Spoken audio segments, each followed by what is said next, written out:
En 1975, à Old Lyme, dans le Connecticut, sur la côte est des États-Unis, débarque un étrange phénomène médical. Des chercheurs de la Yale University, de la ville voisine de New Haven, repèrent chez des enfants de cette station balnéaire des cas d'arthrose juvénile dans une proportion 100 fois plus élevée que la normale.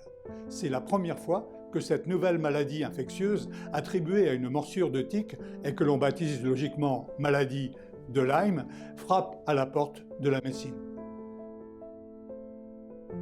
Qu'est-ce qui s'est passé dans cette ville d'Old Lyme? Il y a quand même quelque chose de bien curieux. Si l'on parle par exemple de la peste du Moyen-Âge, on arrive à retracer, d'ailleurs je trouve ça absolument exceptionnel, on arrive à retracer par où la peste est passée et quand, et à la faveur de quoi.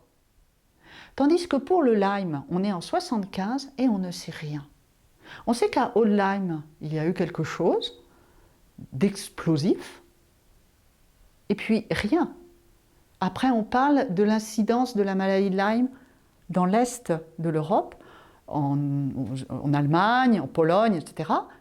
Mais qu'est-ce qui s'est passé? On ne sait pas. Il n'y a aucun tracé de la maladie infectieuse. Ce que l'on sait par contre, c'est qu'en 1982, un bactériologiste américain va isoler la bactérie responsable et lui donner son nom.